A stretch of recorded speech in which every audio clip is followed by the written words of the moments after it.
H-E-Bs and Best Buys in Texas that have signed a no-cost box pledge, committing to their communities to keep a $40 box on the shelves through the transition. We think this is a great thing, and we urge other retailers throughout the nation to do the same. With that, I'll end and welcome any questions you have, and note that we continue to remain committed to working with the agency through June 12th and afterwards to help consumers navigate the transition. Thank you. Thank you, Joel, and we welcome back from the Consumer Electronics Retailers Coalition its Executive Director, Chris McLean. Thank you very much. On behalf of CERC and its members who make up America's favorite places to shop for consumer electronics, I'd like to express our sincere appreciation to the Commission, to the National Telecommunications Information Administration, the White House, and our industry partners for outstanding leadership in an endeavor requiring unprecedented cooperation between government, industry, and the public at large. While it is still too soon for a victory lap, it is not too soon to say thank you to all of those who have worked so long and hard on this transformation of television. And a special thank you to you, Mr. Chairman, for taking full ownership of the DTV transition and the remarkable progress that you have made under your leadership. This has been a multi-year initiative. CERC is very proud to be part of this amazing effort. CERC has been an early and active member of the DTV Transition Coalition, and all CERC members participate in the NTIA DTV Converter Box program.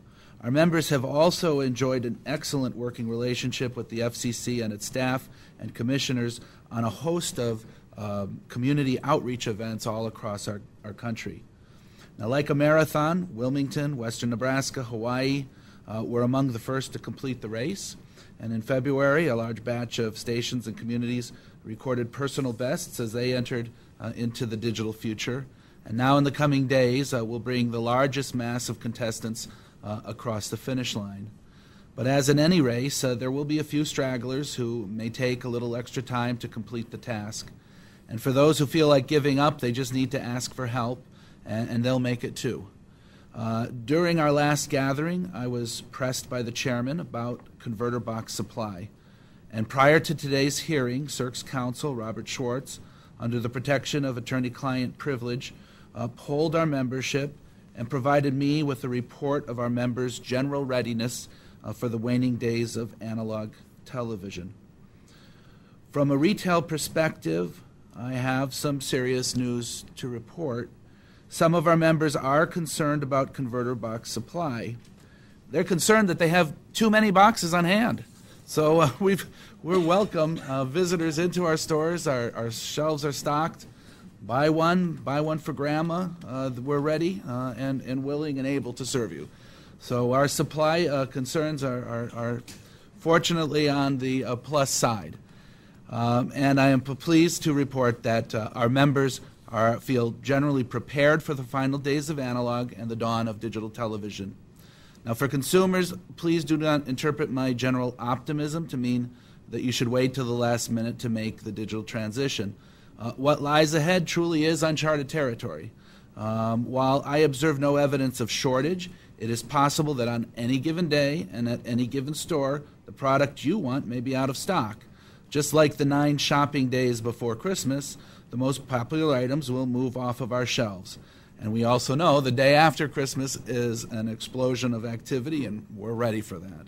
I urge customers not to delay. Visit your favorite consumer electronics retailers while we have plenty of stock and while you have plenty of time. And also get used to using the product because this is a little tricky product to work with. Sometimes you have to have a new remote control to get used to, the rescanning issues. Our members are offering consumers a complete range of options to convert to digital. We have everything from coupon-eligible converter boxes to antennas to the home theater of your dreams. Our members are entering the final stretch with confidence, but we know that the transition will be a challenge, especially to vulnerable populations. I can assure you that all CERC members are working hard to give all consumers a positive shopping experience and to help them find the products they want. Antennas continue to be a very interesting product line for retailers. Demand suggests that consumers have found it necessary to upgrade their gear, and retailers have stocked an array of products despite the fact that antennas have a high rate of return. We do find that consumers take products home and experiment with them. If they seek to bring them back and try a different product, please keep your receipt, keep your packaging, and bring the product back intact so we can get you set up with what you need. There are also some very exciting innovations in antenna technology, but often it is the most basic rabbit ears technology that seems to work very well. For retailers, antenna sales present a difficult training dilemma. The problem is that antenna configuration is highly sensitive to micro issues like TV location within a house or vegetation around the house or the topography of the community. But products like or services like Antenna Web and the antenna tool that the FCC has rolled out and the new website for DTV transition are tremendously helpful. And I'm hearing through my own email account from consumers that they are using those tools to make their antenna choices, and that's a good thing. So the single most important message I have for consumers as we enter the final stretch for DTV conversion is please do not delay. Our stores are open late. Our staff is trained. Our shelves are stocked, and we look forward to greeting you in a happy, friendly manner. And in closing, Chairman Copps, Commissioner Adelstein, and McDowell, on behalf of CERC and its members, we thank you very much for your leadership and your partnership, and we look forward to continuing to work with you for the balance of the transition and beyond. Thank you very much. Thank you. I must say, when you said you had serious news there, my heart beat a little bit faster for a minute or two, but I thank you for slowing it down subsequently. Sean Dubravik, economist, Consumer Electronics Association, we welcome you. Thank you for being here. Thank you, Chairman Copps and Commissioners Adelstein and McDowell, and congratulations to you as well. We look forward to continuing to work with you as well with the FCC staff. Our most recent survey of the market suggests, as you've already heard today, that manufacturers and retailers will continue to meet consumer demand for converter boxes and antennas. CEA represents, as you know, 2,200 members, manufacturers, distributors, retailers, and installers. And all of them are working towards the final goal. We are aware of no systemic shortages of converter box. There's been no shortage from the beginning. There is no shortage today, and we don't foresee any shortages through the remainder of the program. Moreover, manufacturers and retailers, in coordination with NTIA and the FCC, have worked diligently to ensure converter box supply has been sufficient to meet consumer demand. While we occasionally hear rumors of box shortages within different geographic markets, phone calls to area stores have each and every time revealed ample supply within the vicinity in question. And of course, consumers remain free to order converter boxes online and by telephone from many NTIA-approved retailers. Manufacturers, installers, retailers, and distributors have done a phenomenal job working in and serving this market, which is both new and temporary in nature. While it's impossible to identify if and where any potential short-term issues may arise, manufacturers and retailers have and will continue to move existing converter box supply to the geographic areas with the highest demand, ensuring that the markets for converter boxes and antennas is sufficiently satisfied. While much focus has been put on the availability of converter boxes, signs continue to suggest that the transition will be successful. First, digital television sets are up 32% year over year through the first 20 weeks of the year. More than 112 million DTV sets have been sold in the United States, including many to exclusively over-the-air households. So the appetite for digital television within this country is very strong. Consumers enjoy the product, and they're taking the steps necessary to bring it into their homes. Second, converter box coupon requests and redemption rates continue to fall. Even after simulated analog cutoffs, there was not a significant rise or spike in coupon requests or redemptions. We saw earlier that it went up to 130 on a daily basis. In December and in January, we had spikes of up to 500,000 in a single day. So now we're talking about spikes which were the norm in December and January. Coupon redemptions for the month of May were the lowest in over a year, going back to April 2008. Moreover, redemption rates for over-the-air homes fell to 43.7% for coupons expiring the week of May 22nd, the lowest since the program began in January of 2008. Third, the number of households estimated to be completely unprepared for the transition continues to decline. As you've heard countless times today, Nielsen estimates this figure at 2.7% of households. That figure likely overstates the actual numbers because it doesn't take into account those that have purchased a box or are in the process of purchasing a box and just haven't hooked it up yet. Fourth, given the temporary nature of the converter box program, there's evidence of the development of a strong secondary market. For example, as of this morning, the search term digital converter box on the popular auction site eBay showed more than 600 items. So there is a strong secondary market that's beginning to appear. And consumers who have purchased a box and have subsequently realized they have no need for the box are looking to donate that box or provide that to somebody else who might need it. Finally, consumer awareness of the digital transition has never been higher. Rising from just 39% in May of 2005, 86% of households were aware of the transition by August of 2008. Today, virtually all households are aware of the approaching television transition and have had more than adequate time to plan accordingly and make any necessary adjustments well in advance of the transition. In short, CEA remains very optimistic that the DTV transition will go down in history as one of the most successful public-private partnerships in our nation's history. While no one can guarantee that 100% of the nation's viewers will have taken the necessary steps to prepare for June 12th, we can say that the vast majority of the nation's television viewers are prepared for the transition. All of the DTV transition stakeholders, many of those who are at the table today, should be immensely proud of the work we have done together over the past several years. In closing, I would like to thank the Commission, the NTIA, Congress, and our friends at NAB and NCTA for working alongside CEA to ensure a seamless and successful transition. Thank you. Thank you very much. Appreciate it. And our final panelist is Erica Swanson, who's Deputy and Director of the Leadership Conference on Civil Rights and has done a lot of work on the transition. We welcome you here. Thank you, Mr. Chairman, Commissioner Adelstein, and Commissioner McDowell. It's an honor to be here and perhaps a point of personal relief to be 9 days out from the digital television transition. As others have said this morning, the original February 17th digital television transition date would have left many millions of Americans across the nation in the dark, left out unconnected to their sole source for important weather, emergency, and disaster information.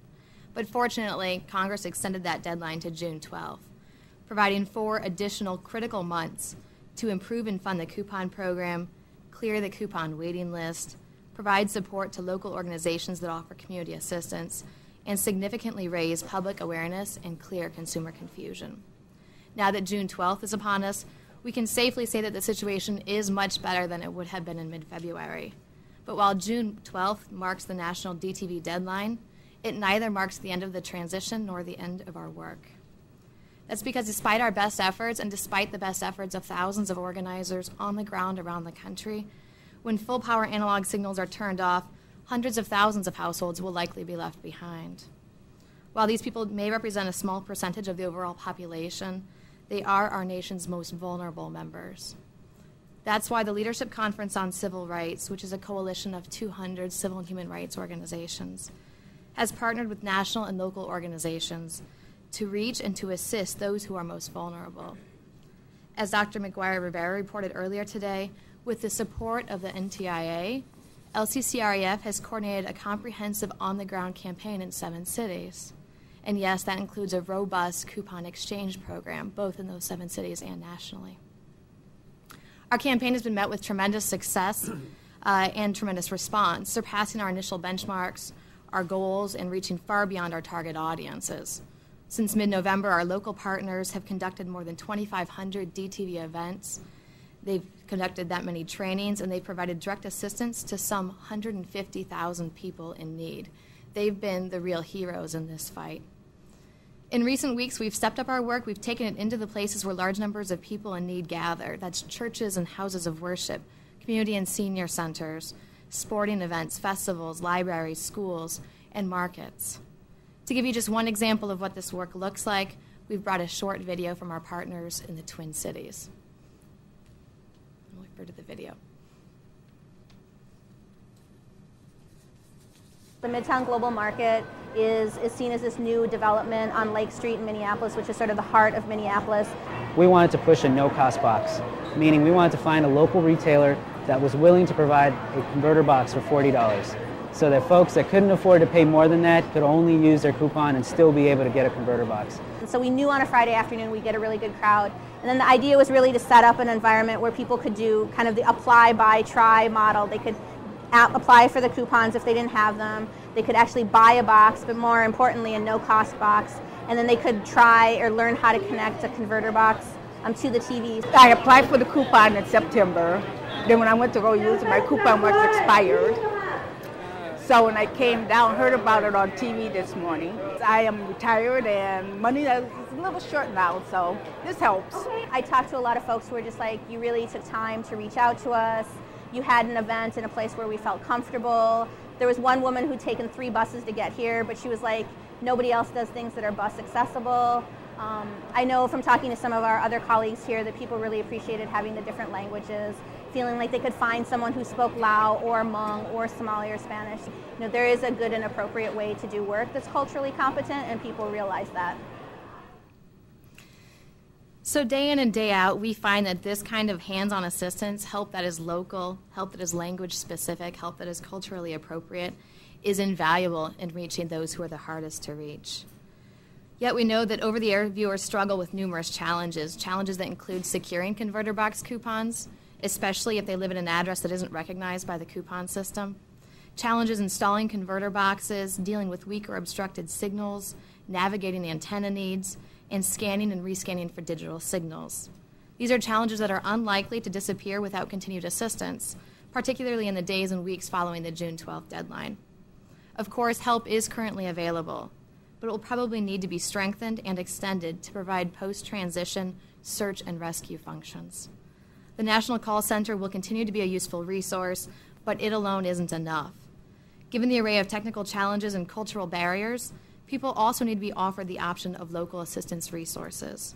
This is critical work that is being supported by both NTIA and the FCC contracts, but it is work that, as of now, is currently slated to terminate by mid or end of July, some of it in August.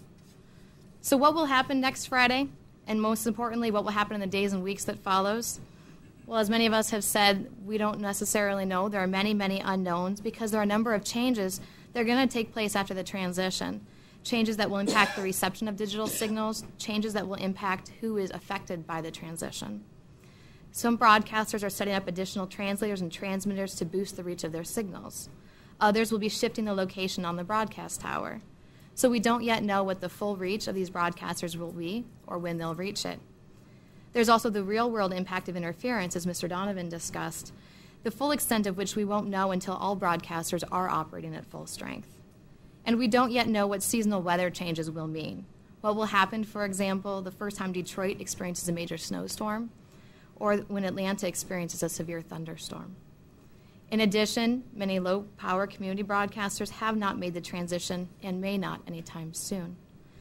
Finally, as reported both anecdotally and in recent news reports, many of those who have been relying on cable or satellite for their television service are now, given the economic downturn, reconsidering their options, and in many cases are choosing to return to over-the-air television. This means we may find people who will need to make the transition at a much later date and will need assistance in doing so. So in many ways, June 12th is really an end and a beginning. The nation goes digital, but there will still be a tremendous need for the continuation of the FCC call center and for local assistance that can provide real answers in multiple languages to help those who have not yet made the transition, to help them join the rest of the nation in our great technological leap forward. Thank you again for the chance to talk with you about our DTV assistance work. I look forward to any questions you may have. Thank you, and thank you all. Mr. Donovan, I think it was you that mentioned how changes in technology can often be very challenging, and this is a particularly sensitive, high-end kind of technology change we're going through here. And I'd just like to talk a little bit about kind of the vagaries of this digital signal, and just from personal experience, we went out, I guess, last fall. We have a little set in our bedroom that's over the air and bought a converter box for it. And the picture was much better, and I could receive all of these channels, and the sound was better, and everything was fine all through the winter. And then a couple of weeks ago was springtime, and we turned on the set on a Saturday night to catch Saturday Night Live or something, and the foliage had sprouted in the trees, and the wind was blowing, and there was, for the first time, lots of interference in the set. Now, it wasn't one of these you get it all or you don't get it at all type things. I had a picture, but there were a lot of little distressed pixels moving around and distorting everything. Is it that sensitive that the leaves and the wind could have done that? It depends on the signal strength, but in some instances, yes. I mean, I for one, for example, not only have over-the-air TV, but you'll also see it in satellite systems during rain fade situations. Or if all of a sudden your satellite dishes end up and your tree grows another 5 feet, you may run into the same thing. It is in the nature of digital that it is more susceptible as a general rule to that type of issue. I think it becomes important at that point that where one is either placing their antenna, whether they're going to put it on their roof or where they're going to move it, to try to find a sweet spot to try to reduce that situation.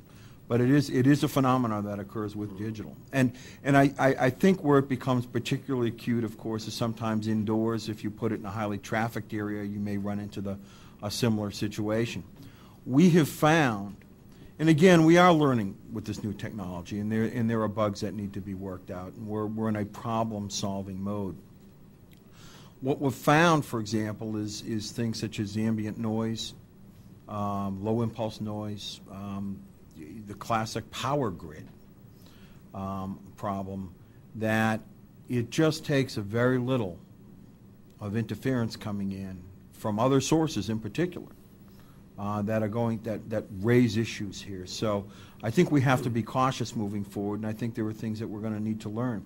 It may be, for example, during a rainstorm, if you have an outdoor antenna, you want to move it up a little bit higher off the roof if you have a metal roof. Those are the kinds of things that we have, candidly learned over 50 years of experience in analog as to how to deal with it, and there are things that we are going to have to learn going forward. Although on balance, I do think that overall the system does work very, very well. Yeah, I would agree with that. I just think we're all going to have a little bit of patience and be cognizant of the fact that there are some solutions already out there that are going to be deployed in the months just coming up.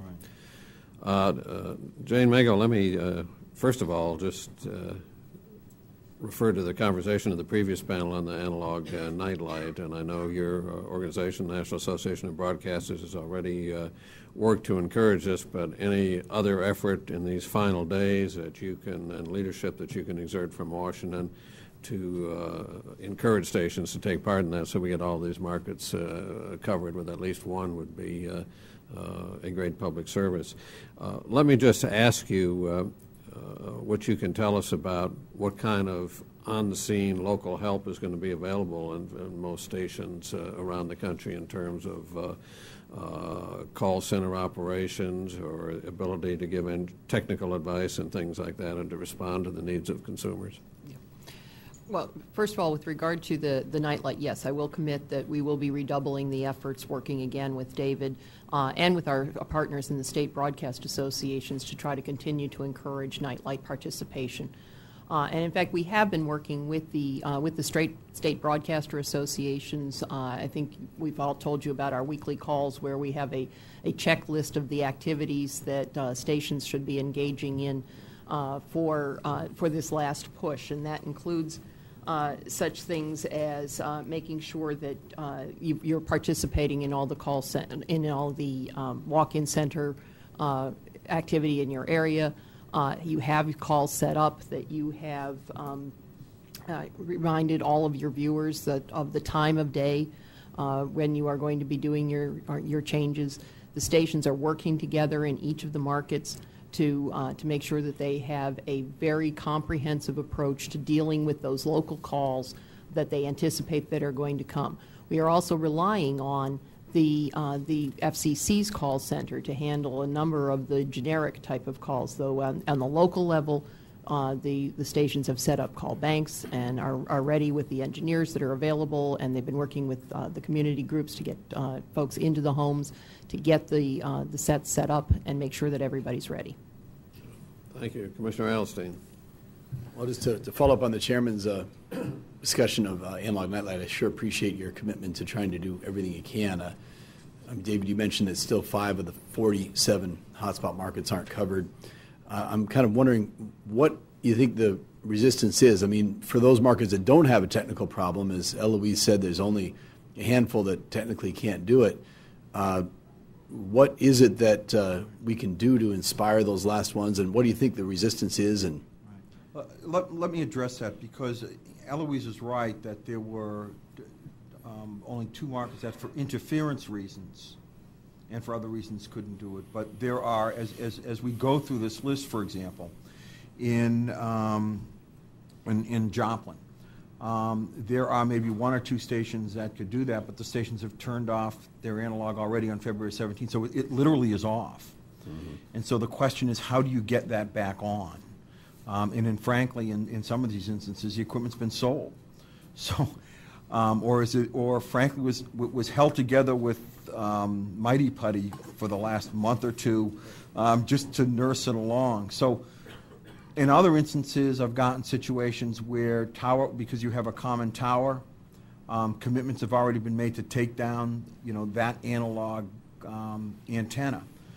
So while in a theoretical sense, Eloise is absolutely right that there are very few state markets where you couldn't have anybody do it. When you start getting out there, and the folks that have already turned off the transmitters, or those that have real technical problems, that number does get reduced. And since a lot of stations are going back to their VHF channels, their old analog channel numbers to begin with, that further reduces the number. So I think in a very practical sense, the number of markets where you may not have a nightlight may be more than that. But this is not to say there are still markets out there that we could do it. And in fact, candidly, I'm waiting for phone calls right now from those markets. And so we're pushing as hard as we can in that situation. Well, let us know if it would be helpful for us to make phone calls as well. We're understood. We have phones here. We believe in phones here, and we'll use them. Larry, is public television stepping up on the analog nightlights? Are some of them doing it, and can more? The answer to that is yes. Based upon the data that I've seen, the public television stations are very comparable in terms of their participation in the nightlight program to actually the affiliates of the 4 major networks, notwithstanding the fact that, as this commission knows, they're experiencing some remarkably severe economic conditions. But they are participating, and certainly listening to all of you today. I pledge that I will go back and talk with these people at the local stations and see the extent to which it might be fiscally possible to accommodate this. Again, public TV stations, about 60% actually already have terminated analog service. So the percentage of early shutoff of analog is higher, which necessitates that there will be fewer available to participate in the nightlight service. Well, thank you for that commitment. Kyle, we certainly appreciate everything cable has done to help out in so many ways. At the same time, we heard some serious charge raised today by Joel Kelsey about some of your members that may be trying to take advantage of the DTV to benefit their own bottom line. I'd like to get your response to that. Are you concerned that there are activities going on that shouldn't be, and what can we do to correct them if so? Thanks. There's a little bit of theater involved, which is, particular groups get up every day looking for the gratuitous shot at my industry, and then I'm supposed to reprise my usual role of looking sheepish. But in this instance, I'm not the least bit defensive. I'm not going to argue that there aren't incidents or examples throughout the country in an industry with tens of thousands of customer service reps where they get it perfect every time. But I will say, if you look at the big picture, it's pretty clear. We spent $250 million of an advertising campaign that NCTA sponsored that talked about nothing else except the coupon program and the ability to get a digital converter box. So $250 million not marketing our services, but an alternative tool for dealing with the transition.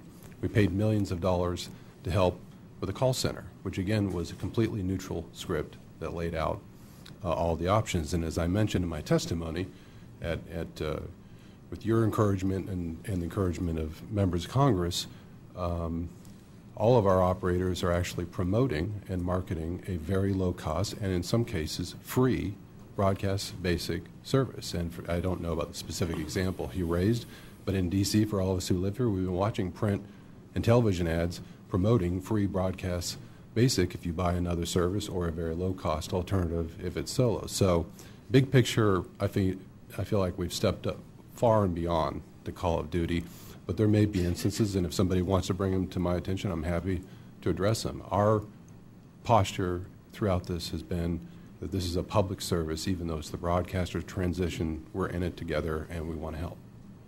That's why I began by appreciating the broader things you did, and certainly as an organization you have stepped up to the plate with major ads. Joel, do you think the incidents you talked about are isolated incidents, or do you think it's a systemic problem? I think that NCTA in particular deserves to be commended for particularly the call center and contributing to that. And I think that the two key pieces are the ads that we see from particular cable companies in particular markets. We encourage all of them to mention all three possible options.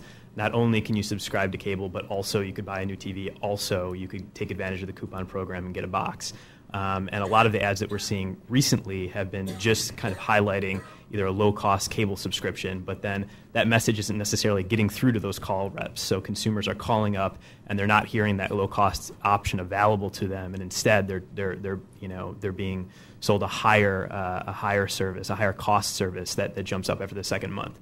So while we don't take issue with NCTA in particular, it's some of the cable companies throughout the nation that I think our consumers are concerned about, and they're just not seeing what's being promised in the ads being delivered when they call for service, and that's something that we're concerned about. Any response? As I said before, we have, and the CEOs I know have issued directives trying to make sure that the customer service reps give accurate, helpful information. If there are specific examples, happy to try to solve the problem. Great. Well, I hope we can all work together on that and try to resolve any concerns. And thank you for all you've done and all you're doing as well. Consumers Union has been great. We really appreciate that pamphlet. It's fantastic. We unveiled that at NAB. Very helpful. Chris, or should I say Mr. Administrator? Once an administrator, always an administrator, I think. Perhaps. I'm not even once yet, so. Yeah, soon. Soon, very soon. If confirmed, as they say. I got a great solution for your problem that you raised today, which is the potential large inventory boxes, which is actually Joel's suggestion, the $40 no-cost box. Can we get more of those available out there throughout the country? I have to premise my comments that CERC cannot, will not, does not coordinate supply, pricing, product selection. I love my freedom. I do not want to spend any time in a federal institution, but I will note and observe that one of our CERC members is offering a $40 box in their weekly circular. Another CERC member cut price on a product which I bought, which is $5 cheaper now than when I purchased it. And so the marketplace is working, I think, very well. And I think you're going to find a diversity of products, diversity of pricing. Now, every product has its own features. And you're going to see some extraordinary bargains, I think, on TV sets themselves. We have a tendency to believe that DTV sets are very expensive, and we certainly are happy to provide those, but there are an amazing number of entry-level TV sets that provide phenomenal picture, fully digital capable, and I think customers are going to be surprised when they go into the stores to be able to find those products. Well, good. I certainly will not do anything to wind you up in a federal pen. We need you out there. I know your family needs you, but anything you can do within the scope of the law that that does to remind people of the option of these no-cost boxes. It's a really tremendous thing. Some people in this economy just don't have any extra money to pay for this. And as a government, the idea of the transition and the assistance was to help those people who needed it not have to have a major out-of-pocket or any out-of-pocket expense, preferably. So that is a wonderful development where it is happening, and hopefully we can encourage it legally as many places as possible. Finally, Eric, I just want to thank you for all that LCCR is doing. Fantastic program out there. Have you gotten all the resources from the federal government you need to maximize your efforts in the field? We've been fortunate to receive generous resources that allow us to work through July 15th. That will allow most of our local partners to conduct work on the ground through about the end of June. The challenge there, of course, is as we've laid out today, we anticipate there will be many, many needs that won't be met by the end of June, that will continue through July, probably through August, perhaps even longer, that we may not even know about, in the real world consequences till June 13th. So there are certainly ways that we could continue our work if funded through the end of July, through August, working with local partners. Again, the National Call Center will be an incredible resource, but we see it as one piece of a very large puzzle. One case in point is the coupon exchange that we have been running. What we know is that there are many households that just are not eligible for a coupon for one reason or another. Perhaps they live in a single residence occupancy. Perhaps it's a multifamily dwelling, and the 2 coupons aren't enough to meet the multiple families who live at that one address. And this is a burden that's on the back of these individual consumers as they're faced with purchasing a converter box and many times purchasing an advanced or a newer antenna. And by having local partners who can receive donated coupons and then get those to consumers and households who are really in need, who really need those coupons, and then show them how to redeem them and how to install those converter boxes. We know that in tandem with national efforts like the National Call Center really go that extra mile and help people make that transition. Thanks. Thank you. Commissioner McDowell. Thank you, Mr. Chairman. I'll keep it real brief. I only have a couple questions, mainly a few comments. So first of all, wanted to thank everyone here and all the folks behind you, the thousands, tens of thousands who are helping out with this, and thank you all very, very much. And I think, Ms. Swanson, you very eloquently crystallized what happens after June 12th, the search and rescue, and I think that's a very good way of saying it. And it will be, yes, an end of a chapter, but the beginning of a new chapter, and the book won't be completed yet for quite some time. So that's where we're all going to have to maybe have another one of these, believe it or not, after June 12th at some point to find out where we are. So for the 3 here on this end of the table who represent broadcasters of one form or another, one of the issues we're learning more and more about every hour really is the number of stations where there will be lost service. And for the folks watching at home, sometimes the digital footprint, the signal contour of a broadcaster's signal is going to be somewhat different from the analog. So there will be some people who actually lose a signal. And we put out an order a while ago that said if more than 2% of your viewership is going to be dropped, that you needed to be educating your viewers. This came about as a result of our Wilmington experiment on September 8th of last year, when Wilmington, North Carolina became the first market in the country to go all digital. Channel 6 there, and I guess we knew this somewhere here at the FCC, but we didn't know it at the commissioner level. Channel 6 there, their digital footprint was authorized to be about half the size of their analog footprint.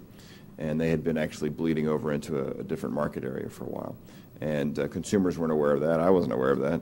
And so a plurality of the calls generated to our call center were because they just couldn't receive the signal. They were able to pick up, I think it was an NBC affiliate, is what it was, Channel 6. They were able to pick up that NBC affiliate from another market in some cases, but in some parts of North Carolina, they didn't get any NBC affiliate. So we want to try to avoid that if all possible, but it sounds like with the data I've been hearing in recent days that this sort of signal loss problem is going to be increasing.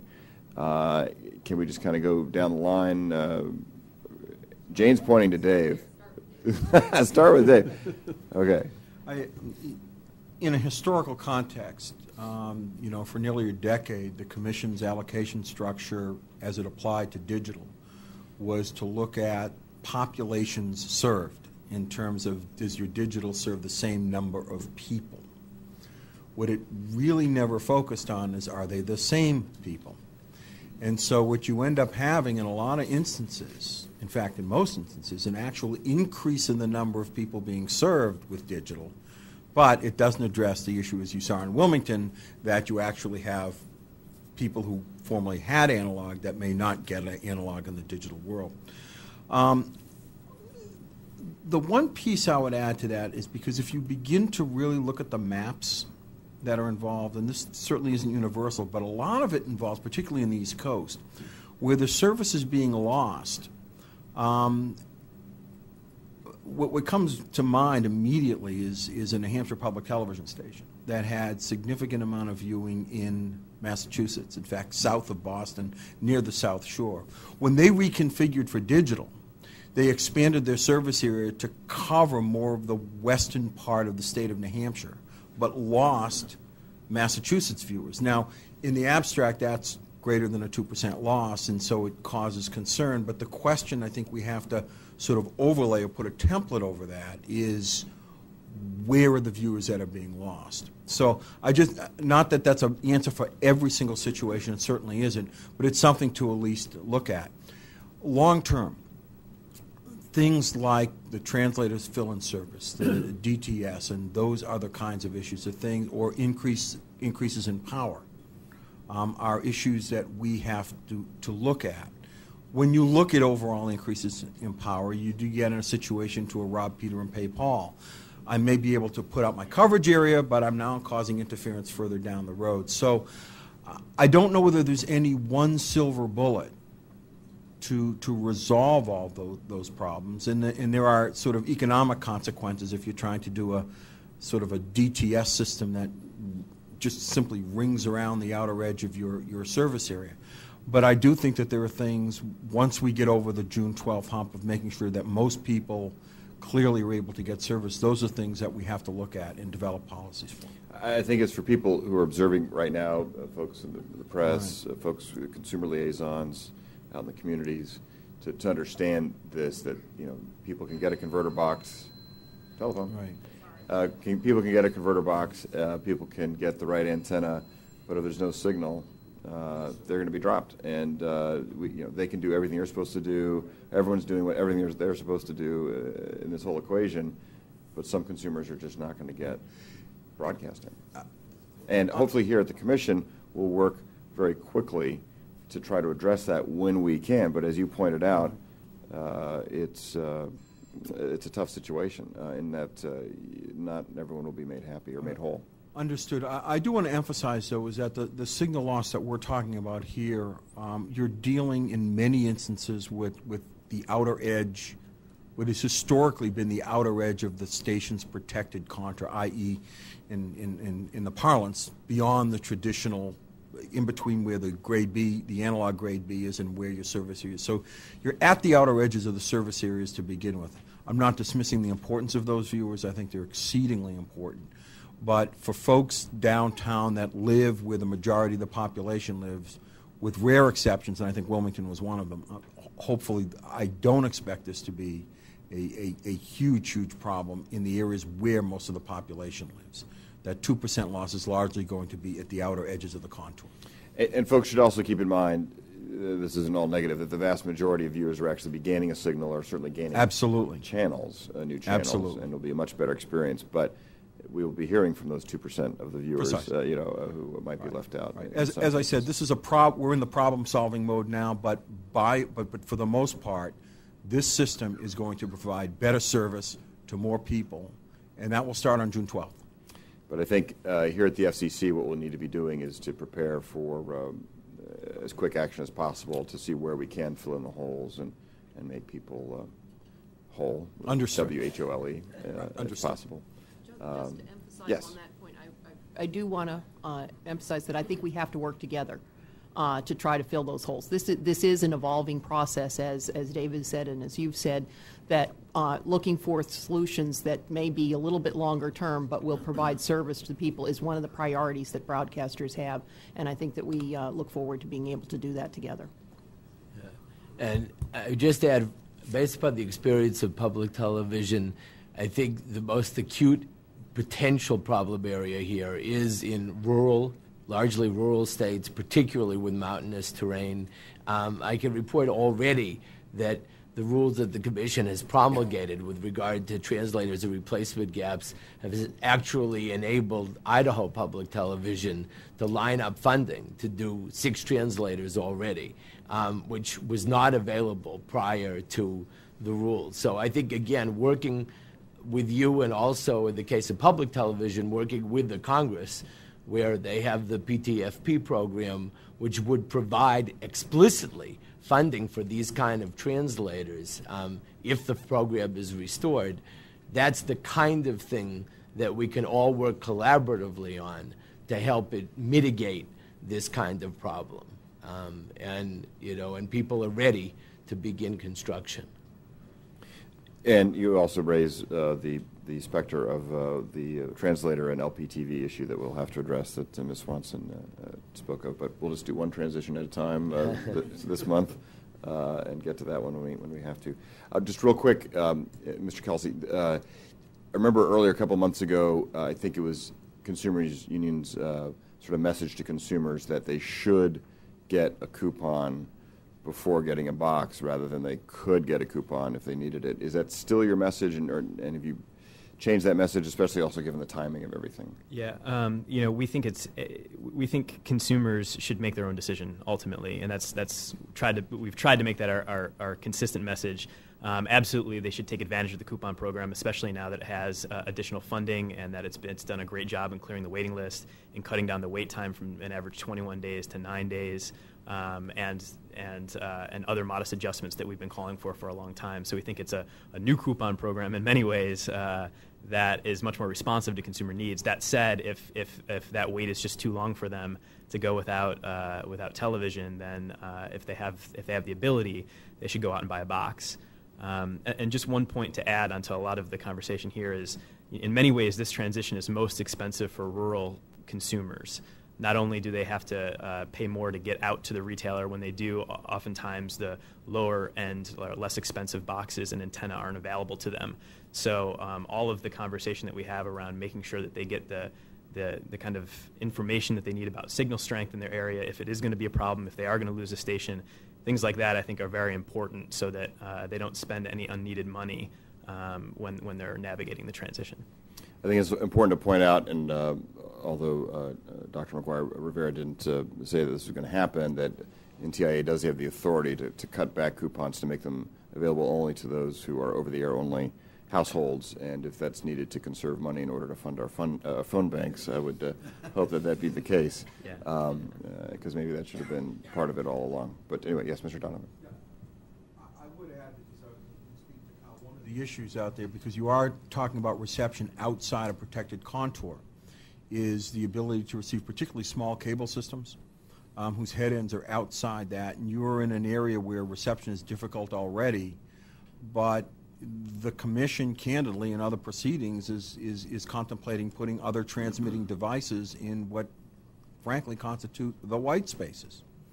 And as I've said before, the interference issues regarding digital are fairly significant. So it is at least an issue that we all should keep in mind as we go forward. We can have another hearing on white spaces, I think. So we're chalking up all sorts of things here. So I had to bring that in. Thanks. Yeah, thanks. I appreciate that. Mr. Chairman, thank you very much. Thank you, and thank you to all of our panelists. I think this has been a good meeting. It lasted a while. We're going on to 3 hours here, but I learned some new things. I know probably my colleagues did too, and I think it's great to try to get the word out beyond here, so I thank you all. Before I ask Madam Secretary to announce the next meeting, a couple of you alluded to the fact that our distinguished colleague, Rob McDowell, was announced yesterday. The President intended to nominate him for another term at the FCC, and I think that is great good news. I am personally delighted with that outcome and thank him for the collegial way he has gone about his work here.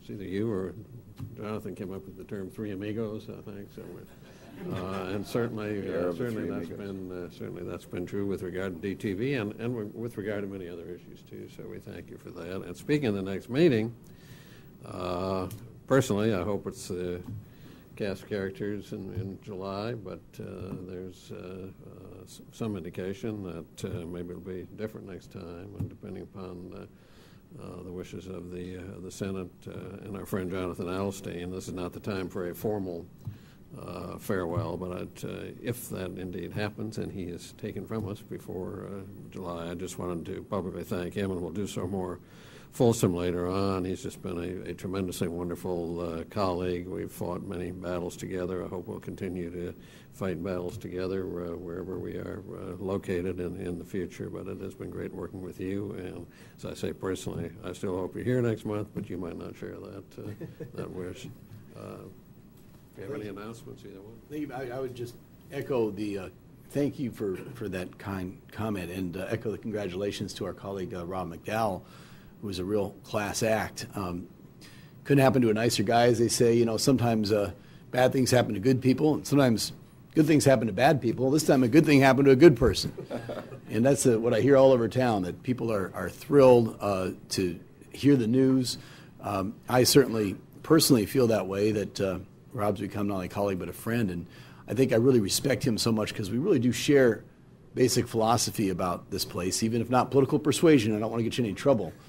But the basic philosophy, which crosses party boundaries, of course, is that we should follow the statute above all else. And remember the first time I was in Rob's office, he was looking up the definition of a word that was in statute. His dictionary was open, and we're trying to figure out what did it mean. Primary, I think, was the word, as I recall.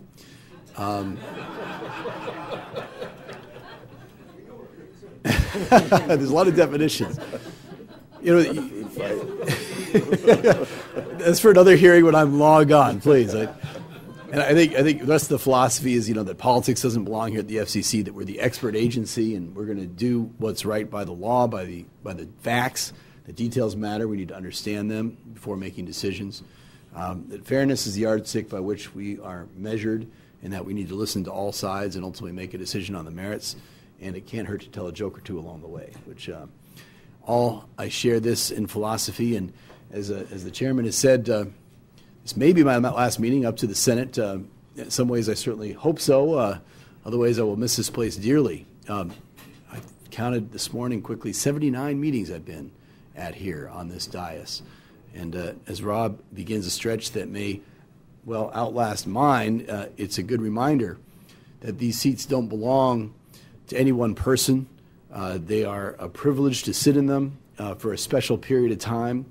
And I know, of course, Rob will conduct himself as he always had, with the dignity and the good humor that having this kind of responsibility entails. And, of course, I feel in terms of both of my colleagues that I'm very confident leaving this place in their hands, knowing that they will be here, both outstanding public servants, both people who have been a pleasure to serve with, and we can bring all that we've learned together to bear on these issues, and this commission can continue to function with the wisdom that we've all gained together and with the continuity that both of you will provide, and the great insight and leadership that you have always shown, both of you, throughout my years here. So hopefully we'll have more time to talk about this, but just in this wistful moment, I wanted to reflect on that. And congratulations to you, Rob.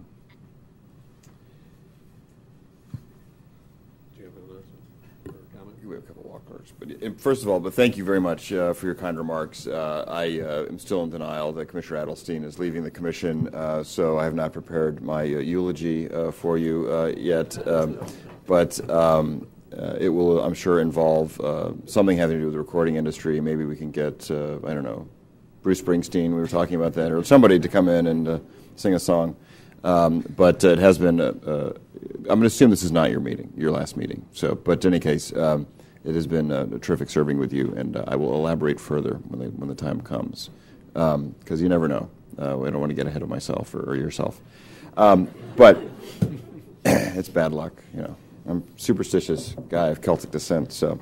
I do have a couple of law clerks, though, real quick, and I know we have to go into this meeting eventually. So, first of all, are you guys still here? Yeah, they're awake. Okay. Jonathan Adler, who is here from New York Law School and Brooklyn College, And some of you may recognize him. He worked here at the FCC last summer in the Public Safety and Homeland Security Bureau. And he has been in our office already for a couple weeks and is doing a fantastic job. And look forward to, you're going to have a very eventful summer, it sounds like, with a new chairman coming on board and new commissioners and confirmation hearings and everything. So we're going to work you hard. So welcome aboard.